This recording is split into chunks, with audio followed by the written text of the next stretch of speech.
कौन सा? पुष्कर। राजस्थान का रंगीन। और सबसे ज्यादा विदेशी जो आते हैं वो कौन से मेले में आते हैं? पुष्कर के मेले में आते हैं सबसे ज्यादा विदेशी।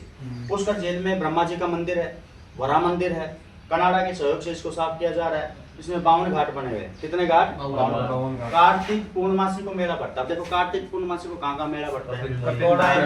कोलायत झील के पास बीकानेर में कपिल मुनि का मेला कार्तिक पूर्णमासी को पड़ता है। चंद्रभागा पशु मेला झालावाड़ में कार्तिक पूर्णमासी को पशु मेला पड़ता है। कपिल धारा 12 के अंदर कार्तिक पूर्णमासी को मेला पड़ता है।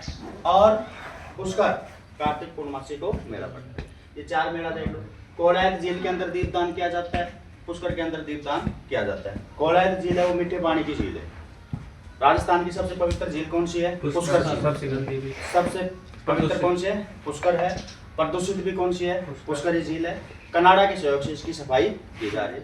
ब्रह्मा जी का मंदिर है। ब्रह्मा जी के देखो 3 मंदिर ध्यान से सुनना है। एक तो पुष्कर झील के अंदर है और पुष्कर झील के अंदर ब्रह्मा जी का मंदिर है। दूसरा है आसोत्रा बाड़मेर के अंदर ब्रह्मा जी का, और सावित्री देवी के साथ है। तीसरा है छींच। छींच कहाँ पर है? बांसवाड़ा।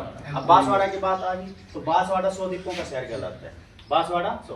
सबसे दक्षिण में कौन सा है? बांसवाड़ा।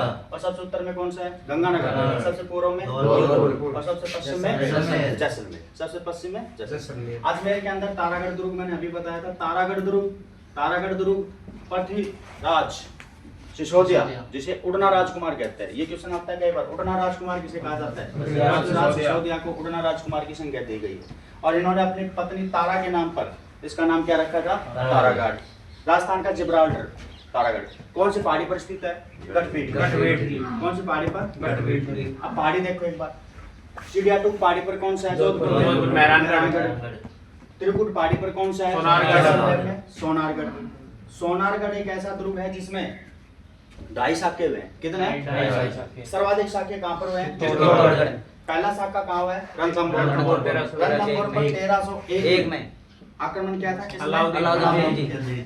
और यहाँ का जो शासक अमीर देव चौहान 1301 में पहला। और पहला राजस्थान में पहला शाखा कौन से दुर्ग के अंदर हुआ है? रणथंभौर। कौन सा है? रणथंभौर।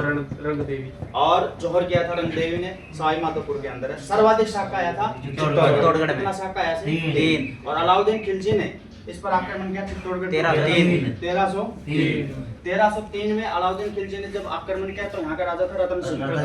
और राव रतन सिंह ने केसरिया हो गया था और जोहर कर दिया था पद्मावती ने। और 1303 में इसका नाम बदलकर चित्तौड़गढ़ का नाम बदल दिया था।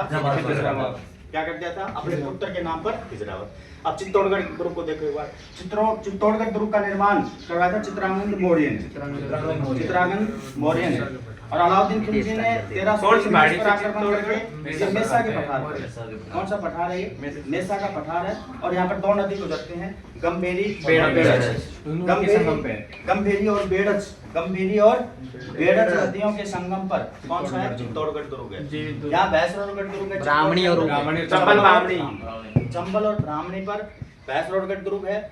और मेसा के पठार गंभीरी और बेड़च नदी के संगम पर कौन सा है? चित्तौड़गढ़। मेसा। अब देखो मेसा का पठारा है तो राजस्थान का सबसे ऊंचा पठार कौन सा है? उड़िया। राजस्थान का सबसे ऊंचा उड़िया पठार।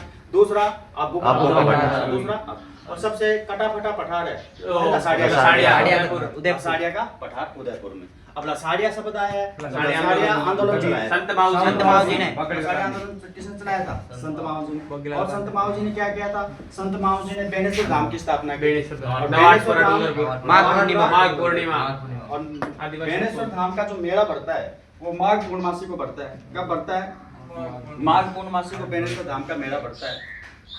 बेनेश्वर धाम की नदियों के संगम पर है सोममाही जाकम खंडित शिवलिंग की पूजा होती है। माघ पूर्णमासी को बेनेश्वर संत माऊजी ने इसका निर्माण करवाया था। और संत माऊजी ने एक आंदोलन चलाया था। कौन सा? अब सोममाही जाकम में सबसे प्रमुख नदी कौन सी है? माही। अब माही की जब बात आती है तो माही नदी कर्क रेखा को 2 बार काटती है।